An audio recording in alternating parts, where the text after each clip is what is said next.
Well, it is 10 o'clock, so we will go ahead and get started this morning. Thank you guys so much for being here again. I'm Jamie Klinsman. I'm the Outreach Coordinator here at the National Cybersecurity Center.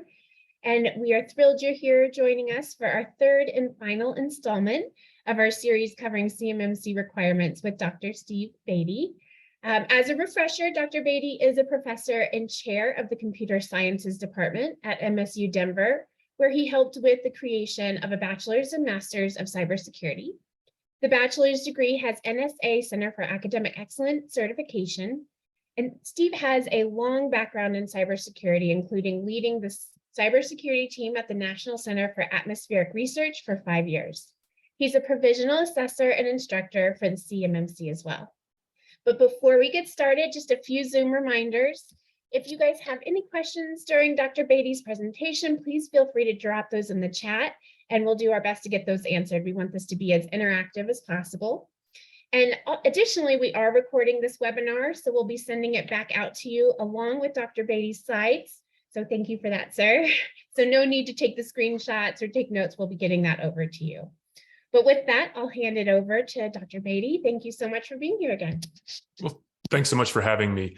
Let me share my PowerPoints. Not necessarily we're going to do death by PowerPoints, but at the very least, it gives us a way to talk around what's going on and have some information available to you, as Jamie mentioned a little later on. So quick review, right? We've done the talk about what level 1, level 2 is. Level 1 is what we call FCI. Everybody that has federal contract information must do level 1. This has been in place for a while, actually. If you look at the FAR regulations, that's probably redundant, but the FAR clauses, there are essentially 17 practices and 60 assessment objectives for level 1 in the CMMC. Level 2, same sort of thing. A lot of this has been in place for a while. I'll talk about what's new with the CMMC and specifically with the CMMC 2.0. So level 2 talks about then controlled unclassified information. There are 110 practices for cybersecurity in there. And inside of that, then 320 assessment objectives. Both of these are based on the National Institute of Standards and Technology series special publication, as they're called, 800-171. R2 revision 2 came out recently. And so these are based on that. What's new in CMMC 2.0 is that there are a couple of different what we call remedies. So contracting officers can use the usual remedies against a contractor's failure to meet their cybersecurity requirements. And so that can lead, it's everything up to and including the cancellation of a contract. So the usual contractual remedies are in place for the CMMC. It's also the case that in the past, we've had what's called POAMs, right? Plans of action and milestones. And while they're sort of still allowed, they're not allowed for a number of different things. One is the highest weighted requirements. I'll be talking about that, at least what they look like here in a minute. And it's also the case that there will be a minimum score required. And finally, POAMs can only be in place in general for 90 days. And so that's a big change too. And so historically, POAMs might have been in place for much longer than that, and that will no longer be allowed. So how do we score? How does the scoring happen? Well, there's what's called the NIST 800-171 self-assessment. And the new approach is that you start with 110 points. It's 110 controls, 110 practices. And this has always been the case, that you started with 110 points. However, what's new in the self-assessment is the weighting. And so it used to be all were worth a single point. Now, some are much more important than others. And I think this is correct. I think there are certain things in 171 that are more important from a cybersecurity point of view than others. And so now you subtract, instead of always 1, you subtract 5 for the most important ones, 3 for the less important ones, and 1 for the least important ones. Note, this can give you a negative score. And so you can, and hopefully won't, but your self-assessment could lead to a negative score.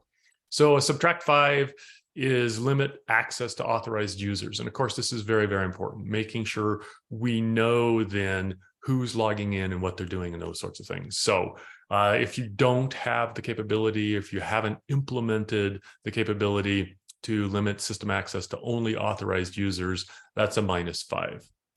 A -3 here then is principle of least privilege. And so least privilege is, of course, only allowing the privileges that are necessary for a person to get their job done. And so, for example, most people, most days, don't need to be administrator on their machine, and indeed shouldn't be administrator on their machine.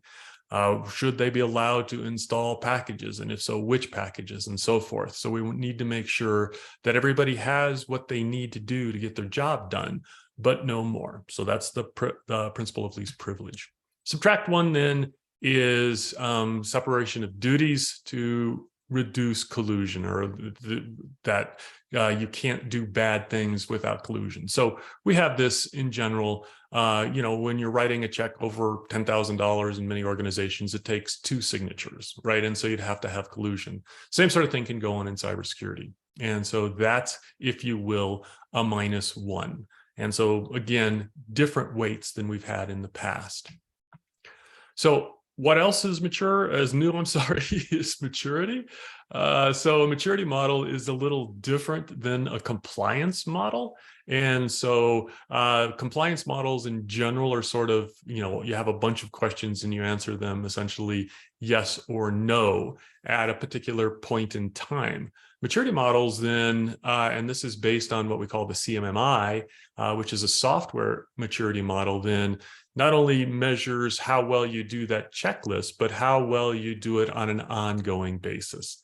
And so maturity here is the integration of these practices, these controls, et cetera, into the business. And so, lots of parts of business are what we might consider mature these days: accounting, HR, those sorts of things.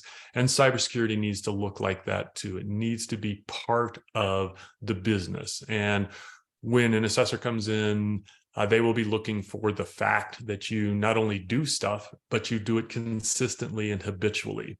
In general, to prove that, you must be doing something consistently and habitually for 3 months. And that is, for example, monitoring your logs or monitoring your SIMs or these sorts of things, so that you say you do it in your documentation, your system security plan, and you have to prove that you do it on an ongoing basis. And so in general, this backs up the time for implementation to the time of assessment by 3 months. And so because the assessors are going to come in and say, show us that you've been doing all of these things that you say you're doing for at least 3 months.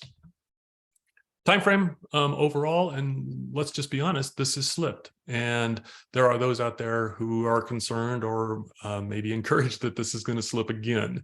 And so I don't believe it will, but there's no arguing that things like COVID and other sorts of pressures has made the timeline on the CMMC slip. NIST 800-171 R1 came out in 2016.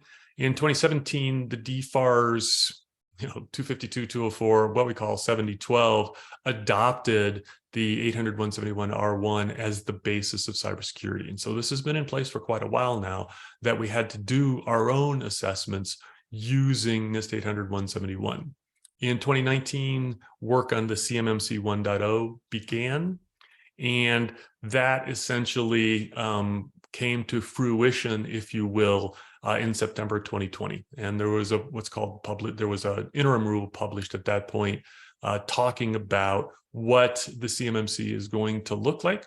And so the rule became effective November 30th, and establishing then a 5-year phase-in for all contract actions, RFIs, re-ups, all these other sorts of things. So that became effective in 2020.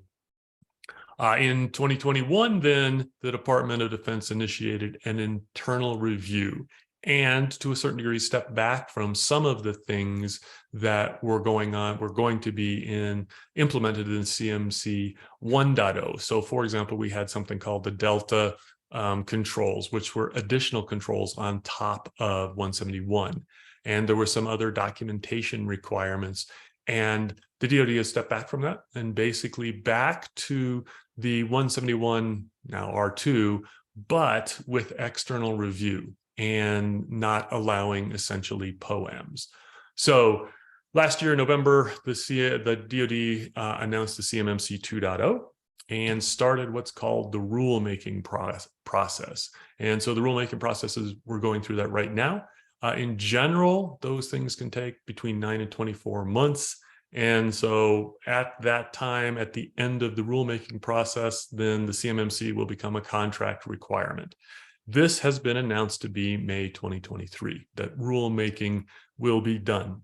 And so after that point, any DoD contract may well have CMMC language in it and requirements in it. So backing this out means that, well, May is going to be beginning of this, if you will, and you have to go back 3 months to get your proof that your practices are consistent and habitual. And you probably have to back that out, and we'll talk about this in a minute, either 3 or 6 months more for your implementation.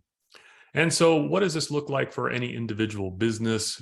Implementation-wise, we generally recommend for a level 1 implementation, 3 months plus the 3 months of consistent and habitual. For a level 2, this is probably 6 months. And this is assuming you have, a reasonable number of cybersecurity controls, practices, processes, documents in place already. And so to get all of the 171R2 controls, assessment objectives, et cetera, in place is probably a good 6 months of work. And again, you have to be consistent and habitual. So that's an additional 3 months. So we're looking at, for most businesses who would be interested in doing RFIs and those sorts of things starting in May of 2023, now is the time. Now is the time you need to be worried about this, because the lead time and then the need to bring in an assessor, an assessment team actually, is going to be essentially, we're back to today for when you need to be worried about this. The cost, we don't know. And so we know a couple of things. For 1.0, the DoD did release a document saying basically it'd be $60,000 a year to keep a level 2. Not counting the assessment costs. Those are going to be additions. And so you will have to pay the assessors on top of this. This is just essentially then the engineering documentation, those sorts of things. My opinion is this is also probably conservative. They use GS numbers for it, government scale dollars for it, which is lower than we usually pay in private industries. So this is probably a conservative one. The DoD has not released figures for 2.0 yet. And so they've promised, but we haven't seen it yet. And again, you have all of the engineering and documentation costs keeping up to date, because the CMMC moves as cybersecurity moves. Of course, your business changes and the threat landscape to your business changes, those sorts of things. And it's also you're paying to have the CMMC. You're paying money in engineering talent, documentation talent that can't be used in general for your actual business. So I'll talk about a couple of different approaches that you might choose to take about this. So one of the big sites last time we talked about the OSD site, but there's also this one called cyberab.org. And this is the CMMC accreditation body. And this is just a quote from the top of the page. It used to be called CMMC-AB. Now it's called cyberab.org. It is not part of the Department of Defense. It's an external nonprofit organization, and it is charged with accrediting most aspects of the CMMC and the practice of the CMMC. And so I'll talk a little bit more about the ecosystem of the CMMC here in a minute, and that's what the CyberAB accreditation body oversees. They are contracted with the DoD on a no-cost contract, and they fund themselves through the fees that they charge the people that work with them. It's modeled somewhat, and I mentioned this earlier, after the CMMC. The CMMI, which is a software maturity model. And some of the terminology, of course, changes here in the CMMC. We call them assessments. In the CMMC, they're called appraisals. But again, nonprofit organization that is in charge of the ecosystem that is under the CMMI. So part of the CyberAB is what we call the CAICO, and that's the Cybersecurity Assessor and Instructor Certification Organization. And this is sort of what I participate in on an ongoing basis. So the ecosystem, then, there are a number of different roles, and each one of these roles then is accredited by the CyberAB. So one of these is registered practitioners and registered practitioner organizations.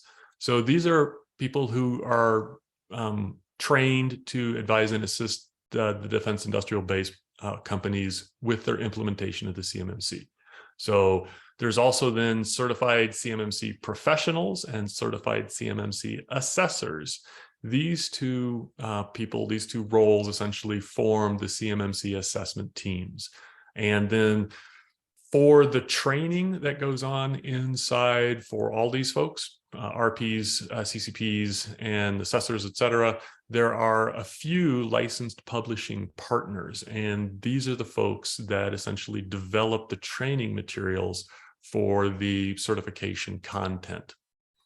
There are also then licensed training providers who hire instructors and get the training materials and deliver the official courses for each one of those different certified professional positions. So again, certified instructors teach the actual certification courses. And then importantly here, certified third-party assessment organizations, what's called C3PAOs. These are the folks that come in and do the actual audits, who have both certified professionals and certified assessors on the team to come in and perform the actual assessments. So that is overall then the ecosystem for the cyber AV. You can go and look and see who are licensed training providers and who are assessors and all those other sorts of things at cyberav.org/catalog. And there's an extensive list of people who are inside of the CMMC ecosystem. So possible approaches to level 1, level 2. One, of course, is take your ball and go home. And so if you have, government contracts, but it's a small part of your overall organization, if you mostly have commercial contracts, then it might not make sense to do the work required to get CMMC accredited, get a CMMC assessment. So that's a possibility that you need to consider, that I think everybody should look at. It's a risk, right? And it's one of these things that we need to manage the risk. If a lot of our business is in the CMMC, then we have to do it. And the sooner the better, probably because of the riskiness of not being able to get contracts. Another approach then is paper only. And so I've worked with some folks that, for example, are roofers or mow the grass for a particular government installation. And if you can get everything in paper, CMMC does not apply. So CMMC applies to information systems. And so if you never receive information from the government that has either FCI or CUI in an electronic form, you're good. So if you can negotiate with contracting officer, et cetera, to get everything in a paper form, blueprints, et cetera, in a paper form, you don't need to implement CMMC. It's also the case you don't need to do CMMC if you're doing nothing but commercial off-the-shelf COTS stuff. So if you sell bolts and you sell them to everybody and it's no different than the ones that you sell into the DoD, you don't need to do CMMC. It's also the case that if you are below the micropayment threshold, you don't have to do CMMC, and that's $10,000. So those are all possible alternatives. It's also the case that you might be able to use the government networks that have all the CUI. So for example, if you hire people and they go on site and all of the data are on government computers, again, you're probably outside of the scope of the CMMC, so long, again, as none of the CUI touches any of your machines. You might have to, of course, do level 1 because you probably will be getting federal contract information electronically, but you won't have to do level 2. Another possibility then is to use a partners network for CUI. And so there is certain prime contractors who are working towards creating, if you will, their own cloud for people to log into, and that the CUI is maintained on that cloud. So that's a possibility too. Another then is go cloud-based and find a managed service provider. And you can go to the FedRAMP site and find a number of different managed service providers that have the capability. Government Community Cloud is one of the obvious ones, right? GCC High is what we call it. And so that would be a possibility, and go have all your CUI in the cloud.